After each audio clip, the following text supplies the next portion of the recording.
just say hello to each other because there's not many. So I'm Linda Frankland. I'm the Deputy Finance Director for Serona, and we're community interest company based sort of in covering Bristol and South Gloucestershire, North Somerset. So is it because there's not so many? I'll just do a quick intro. So Maria. Oh, hello, I'm Maria Griffiths. I'm from NHS Somerset ICB. I'm an assistant financial accountant. Thanks, Maria. Yep. So Robert. Okay. Hi, I work at UHD in Poole. I'm a management accountant for a few care groups here, and I've been here 2 years. Okay, welcome. Gemma. Hi, I'm a project accountant and I work at the Royal Cornwall Hospitals Trust. Brilliant. And can you see the view from your office or no? Not from the office, from my house. I think on a good day you can see the sea. Well, we're all jealous, aren't we? So then I've got Emmanuel. Is that right? Yeah. Okay, my name is Omotayo. Oh, right. Oh, sorry. I'm sorry. No problem. Apologies. No problem. So yeah. So they call me Just put it Tayo. round the other way round, isn't it? Yeah. Okay. So I'm Tayo. Yeah. So I'm a finance analyst with NHS England Southwest Specom. So it's glad to meet you guys. Okay, thank you. And then is Renata? Yes, hi everyone. I'm Renata Stankiewicz. I'm from Somerset NHS Foundation Trust. Nice to meet you. Thank you. Hi. Thank you. And then I got Naomi.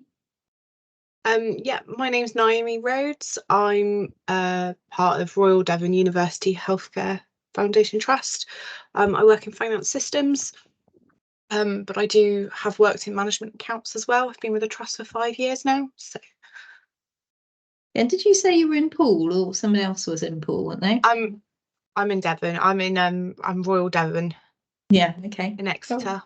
Yeah, okay. And then who have we got? Oh, Louisa.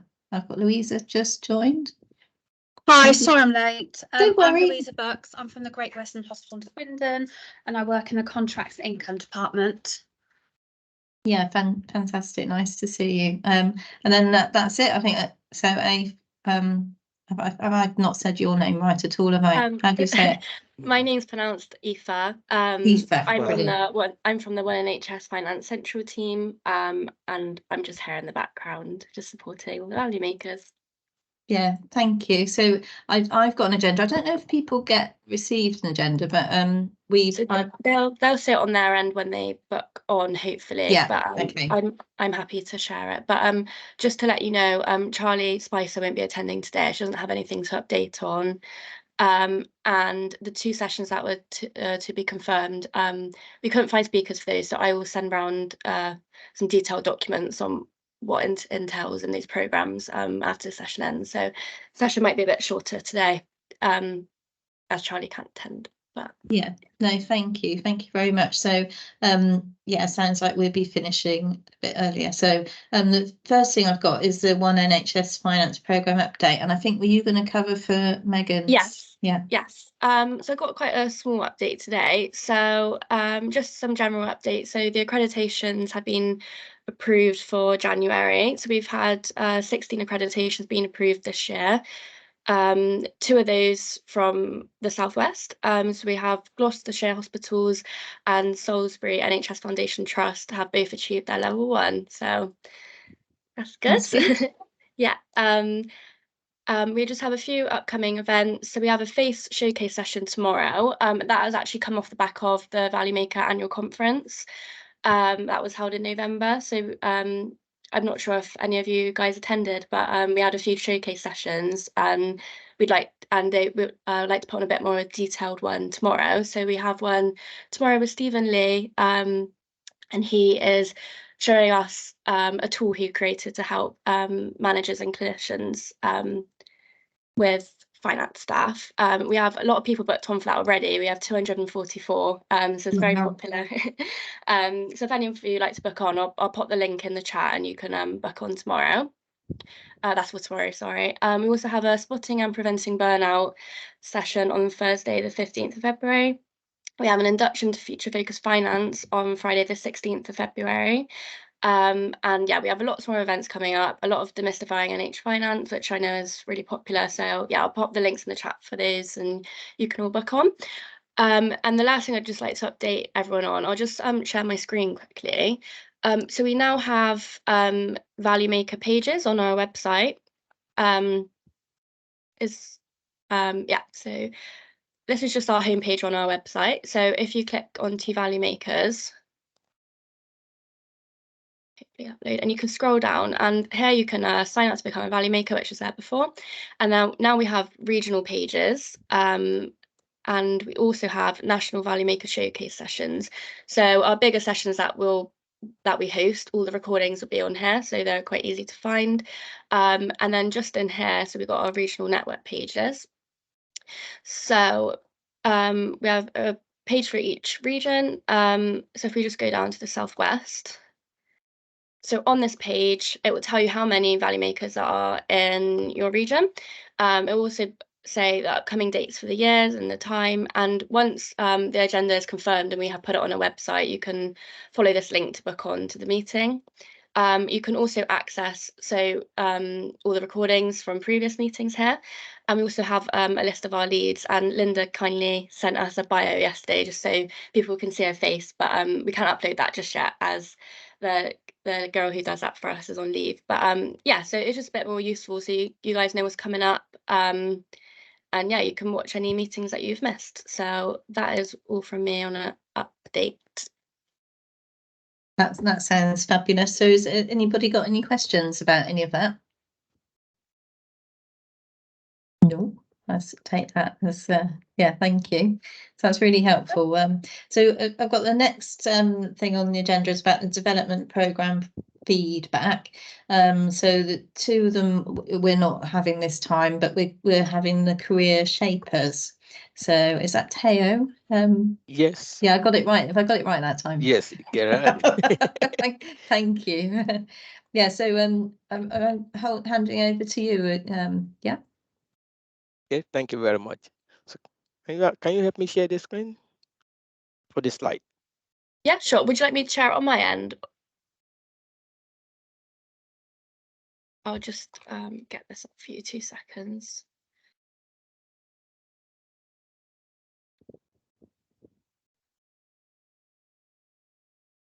Well, hi, Scott. I see you've joined us. So.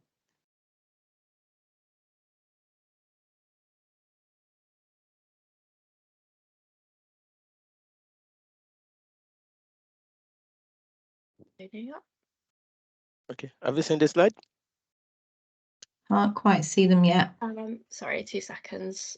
Let me just share my screen. Okay.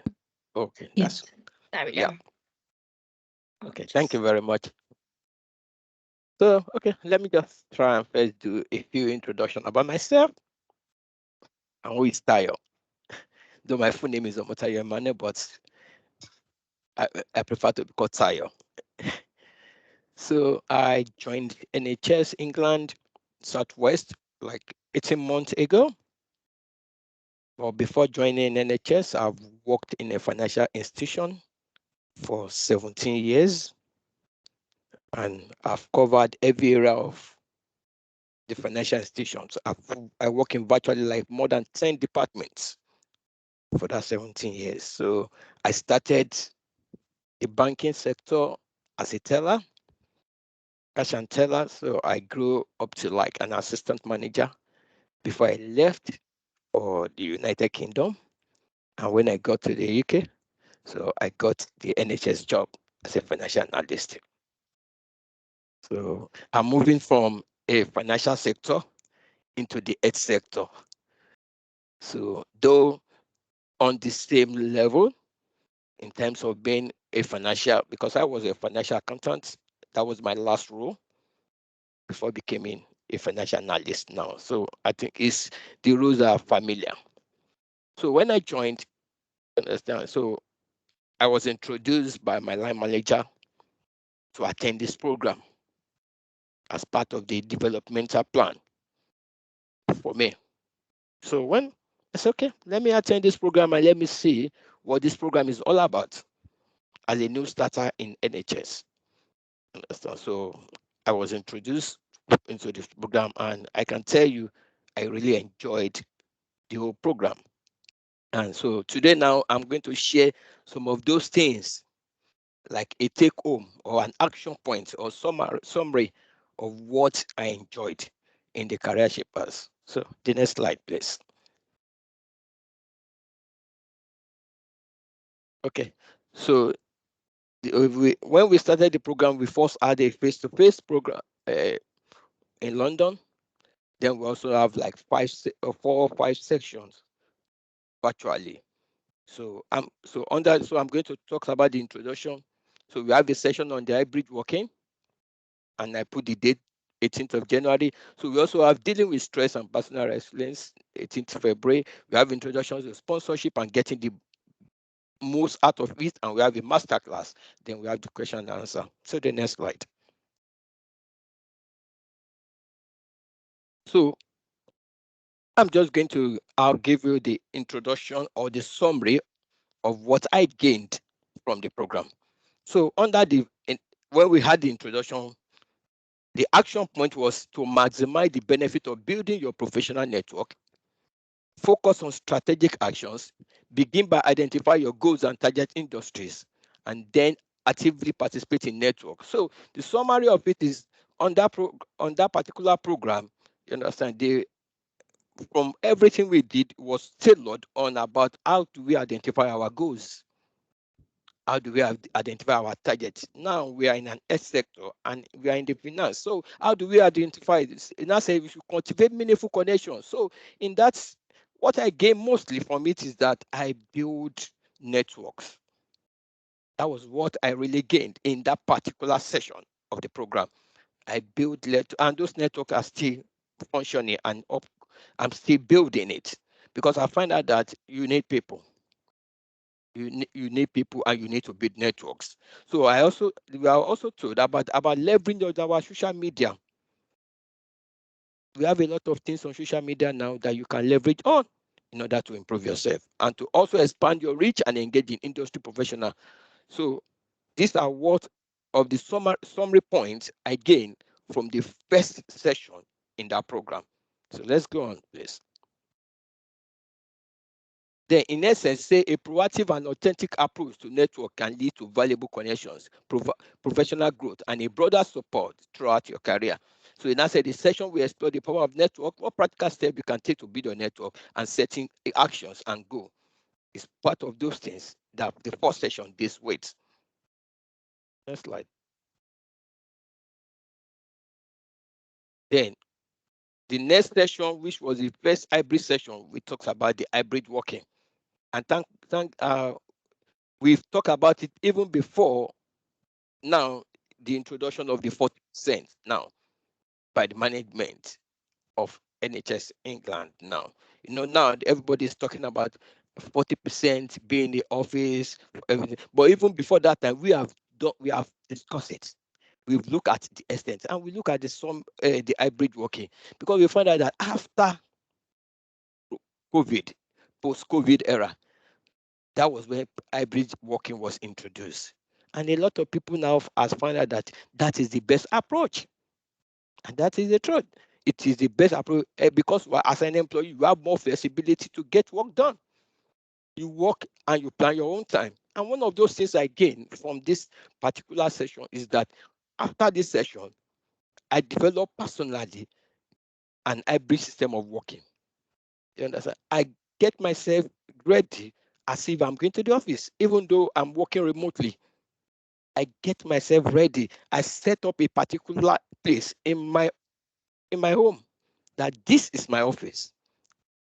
And that is one thing I've done. This is my office, and I set up what is called a to-do list. Every day I have a to-do list. I know what I need to do part time, and I try to get everything gets done. So in that sense, every work will be the prevailing workplace model going forward in the post-pandemic post-pandemic world. He said the greatest advantage of hybrid work to date are improved work balance. And that is one of the greatest advantage of hybrid work, improved work balance, more efficient use of time, control over hours and work location. Hybrid also have its own demerit. You understand? And part of the demerit is what the 40% is trying to resolve. Because to be sincere, in hybrid working, you understand, you hardly meet. There's no socialization. You find out that it is only you and you alone that you be doing the work. But now, by going to the office for like 40%, maybe twice in a week, you understand, you will be able to also have opportunity to do both hybrid and office-based, which will also help in the socialization aspect of it, which the management are trying to resolve. Now, say every organization will have a brainstorm on how to heighten energy, focus, coordination, and cooperation to make hybrid work productive. So building relationship and network and manage your time. You understand? And one of the advantage of hybrid work is for those who have kids, it's also help them to do their parentage and also work. Because some people that needs to do school runs, it's better if they can also be working and also be doing their school runs. So if you look at it, invariably hybrid work is like the best options for this post-pandemic world. Next slide. Now, say some tips to thrive in an hybrid world. What are they? You say number one, you must know yourself. You must prepare for tech issues because of the fact that technology, network, connectivity, sometimes you might find yourself issues. You understand? Then you must use the cloud. You must be reachable and communicative. You must share a calendar. You must create an every workday routine. That is what I have also been, as part of the benefit I gain from that program, I have created an every workday routine.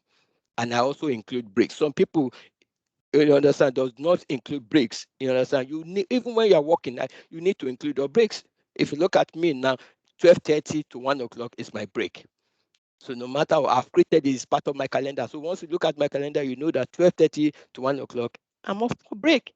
Because we must also learn to like stand up, exercise, and come back to sit. So because when you begin to sit all alone all throughout the day, it affects the head.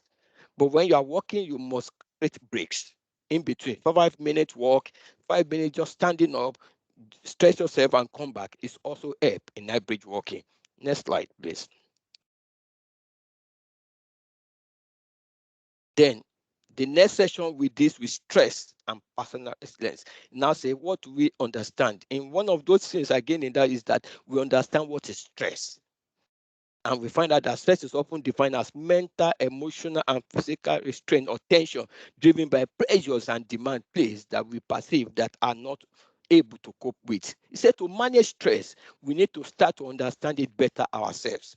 He said the greatest weapon against stress is our ability to choose our thoughts over another. Start with small changes in your routine to help build resilience to stressful circumstances. Now say walk in time to exercise.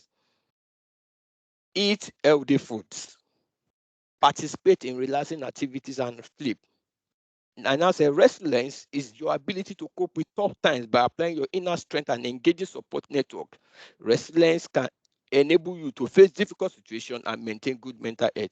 So after this session, what I did as a person after this session was to create, as personally, is after every work day, I go for an exercise.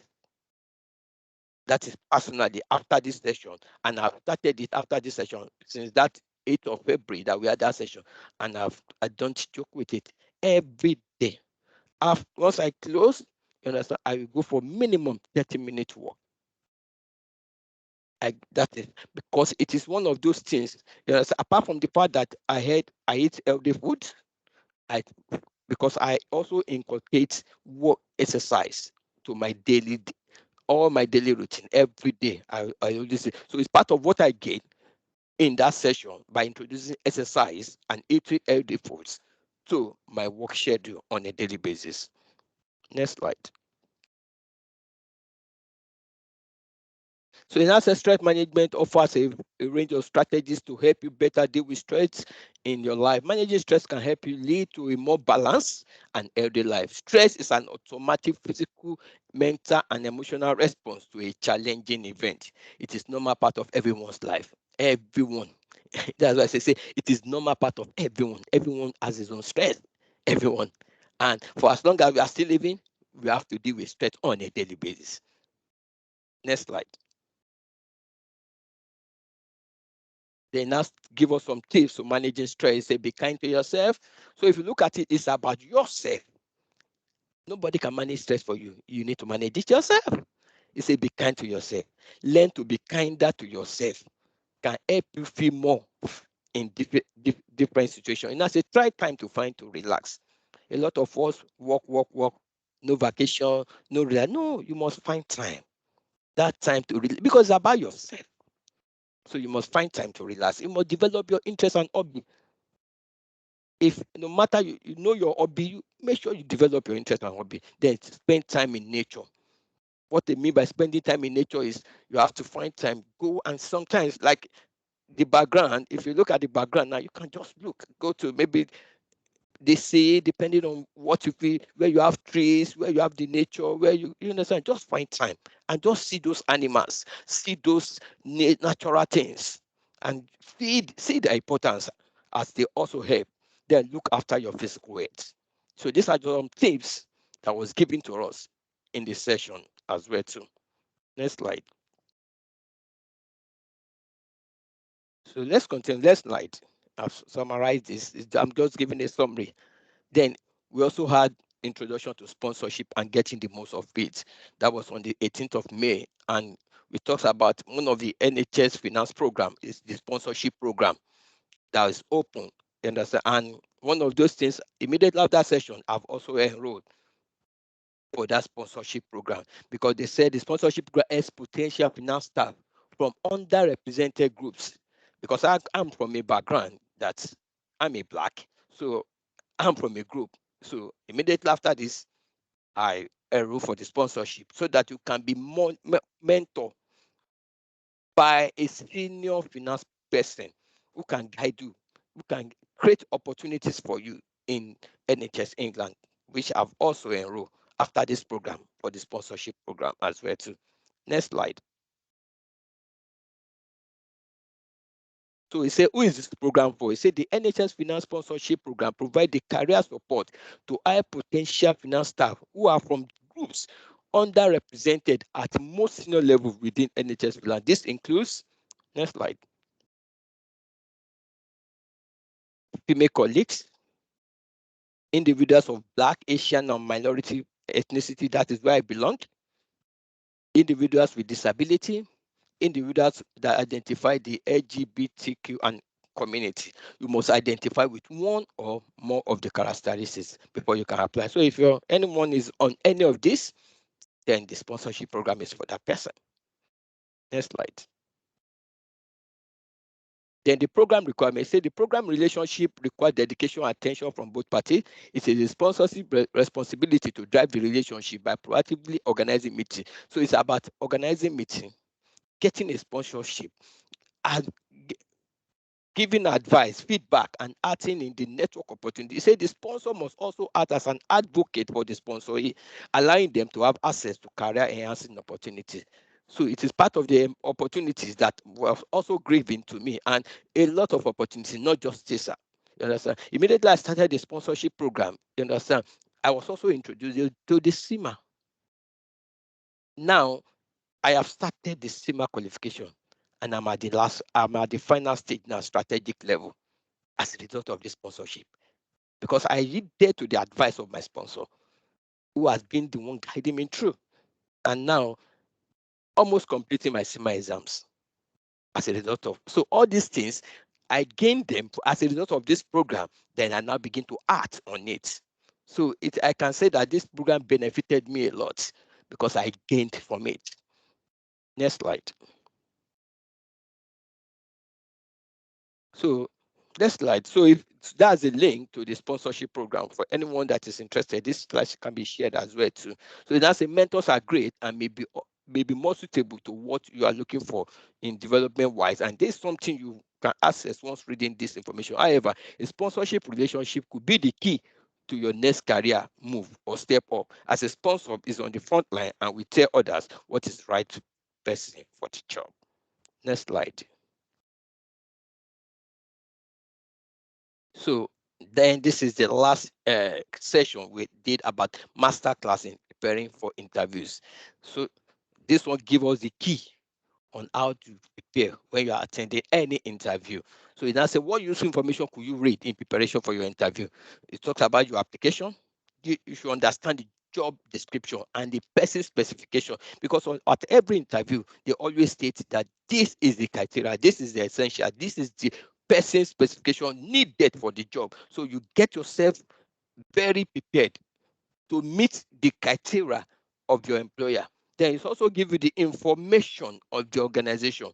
Then any information on current issues, then you must understand the STAR approach. And what is this STAR approach? I learned it from this master class. Is about the situation, the task, what are your actions, and what is the result, which has been helping me in as a result of this class. It now say you must build your confidence level.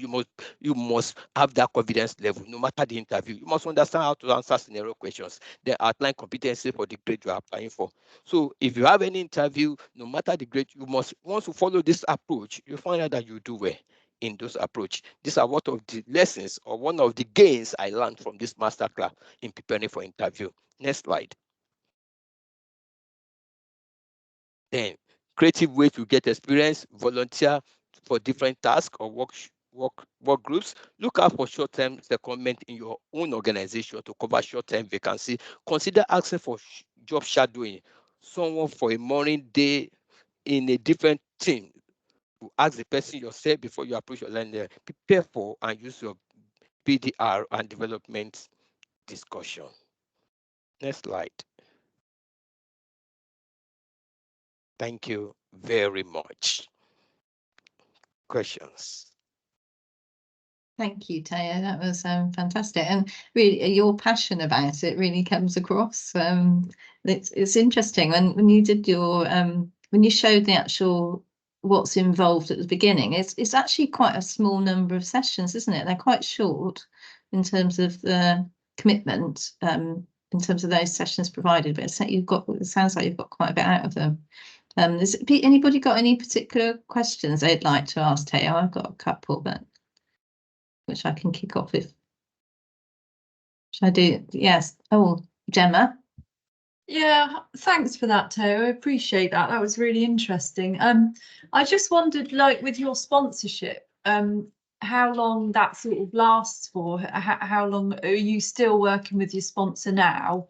And how, is there a limit on, how long you work with them for, or how does that bit work? Concerning the sponsorship, for now, it does not have any limit. Okay. And you can also choose your sponsorship from any. It does not necessarily be going to be maybe your line manager or any person in the, since you are in finance, any person in the finance role, senior person can be your sponsor. So there's no limit. There's no time limit.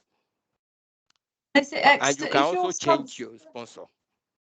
Yeah, I was going to say, is your sponsor internal or external to your? No, internal to the organization. Yes. Oh, okay. Yeah, thank you. Oh no, it sounds great. It sounds like you're getting on really well. Thank you. Thank you. Yeah, Scott. Hello, thank you, Matteo. As you say, really passionate presentation. What I was wondering, and you may not be able to answer this question, but I think it's just a thought. So I'm aware of the HFMA Band 2 to 6 program as well, and I just wondered how this kind of links into that, or whether there isn't any link, and whether we need to do something about linking these together, because I think we've obviously got Band 2 to 4 program, we've got a Band 2 to 6. It's obviously canvassing, in some ways the same group of people. I just wondered if there was any link between the two programs. I think, okay, you want to answer the question? Is there any link? Yeah. Effie. Hi, I think I might be able to answer that for you. So there isn't Thank actually you. I much thought you of- might be there- able to. Yeah. there isn't actually any link between what we do with HFMA, as all of our stuff is free of charge. So we don't charge you, whereas HFMA, I believe, do charge you. So we put stuff on for all band levels. It's not just band 2 to 4. Obviously, unfortunately, today we couldn't find any other speakers to talk about the other programs we do, but we do development programs for bands 2 to 4, 5 to 6, and then band 7 and above. So it should hopefully reach out to everybody. But the difference is, we don't charge anything, and we don't really work with them on our development programs. We kind of just do that just for ourselves. But yeah, if you have any questions, feel free to email me or anything. And No, that's fine. Thank you. No problem. Can I ask? I got a couple of questions. Well, it's a question and a comment, really. I mean, I was really interested in the hybrid working session you'd had, because if you think, particularly for people maybe coming in, say band 2 or whatever, it might be your first job. If you've never worked with pre-COVID, it's like hybrid working is how it is, really. And I suppose I think that seemed really valuable. That sort of guidance on on hybrid working for people coming in. And I almost, you need that for everybody, really. Do need it for everyone, but particularly people maybe coming in new to the workplace, who've not worked in that environment before, because it can be quite lonely, can't it? Especially if you come in, you're new to an organisation and you spend quite a bit of time working then at home, and having that sort of like guidance, to me, that struck me as really quite a key, really sort of useful, which would be useful for more people, if you know what I mean. Yeah, to buttress that, I think for somebody who is a new starter, understand what, like my own team, what they did was when I joined, understand, I was working in the office so that I can get used to people. I can meet people, I can meet my team, I can also get support. It could be, especially for new person joining the team, and the next thing you are doing hybrid, it would be as if I'm all alone. Yeah. Right. But at least when you are starting a task, you should, at least for like the first month, it should be office based for the first month. So once you have gotten used and you have gotten to know a little bit of people after your induction, then if you think it's right for you, then you can discuss with your line manager that I need to work hybrid. But like somebody like me, I have worked pre-COVID working hybrid before I even joined NHS England. So it's like where I'm coming from, it's like the same pattern of work. You're right. You understand? Yeah. Because even during COVID, I was working purely remotely. Yeah. During Okay. COVID, during the time of COVID. And I was working in a financial institution where they allowed me access to the banking application remotely because of my task. Because I was a financial accountant, and I am everything about the budget, everything about what the banks needs. I was part of the team. So I was working remotely at home, having access to customers' information, everything, because of the fact that because COVID came, we need to operate, we need to work. So that was what brought in hybrid working, COVID. Yeah, absolutely. So when I joined, when they were asking me, I told them that I have been working remotely, so it is not going to be difficult for me to adjust.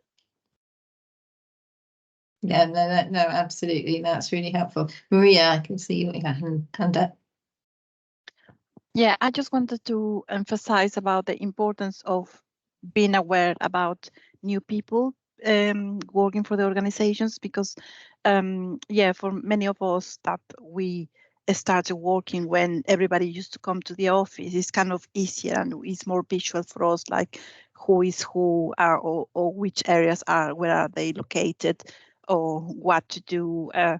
But it's for new people, it's like they haven't got that visualization, because most of the time it's either they're working from home, or sometimes they may be in the office, but many other people are not in the office, and it's just try to work with new people just to support them, just to ensure they are learning the new role. I think Okay. I need to add to that. I think it's also boils down to the team you work with. Let me tell you why I said so, is that in my own team that I work with, have agreed within ourselves that, okay, every Thursday, let everybody be in the office. So when you are going to the office on Thursday, you know at least you are meeting the people in your team. So it's not going to be only you. So in one way or the other, you find a way of socializing with your team member physically, apart from the fact that you guys meet on Teams. So I think it depends on the team you are working with. And like my own team, we also create what you call the away day. So with the away day, you get to meet not people in your team alone, people within your department as well too.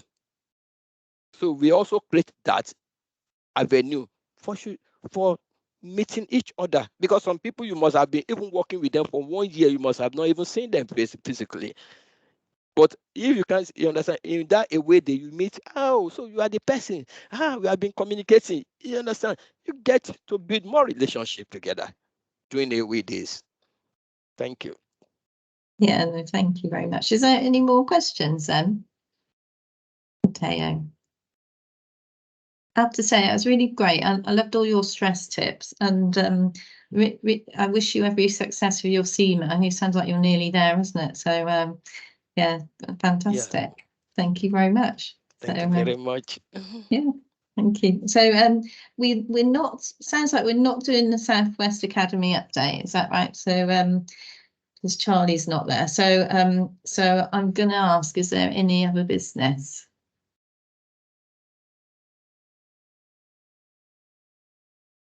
No, okay. So I suppose the next meeting, I think you did say, I saw it on, you flashed it up, didn't you, Effie? Yes, let me just get that back up to you. Yeah. Am I saying that right now? Is it Effie? Aoife. Aoife, so I Yeah. see, I'm thinking Aoife, I should write that down. I'm so sorry. That's No, that's fine. Everyone struggles with it. So our next meeting is on Thursday, the 16th of May, from 11:30 to 1 o'clock. So once we get the agenda sorted for that, I will contact you all with the link to book on. Thank you very much. So thanks everybody for your time, and yeah, see you soon. Thanks everyone. Thank you. Thanks Nice a to lot. meet you all. Yeah, bye bye.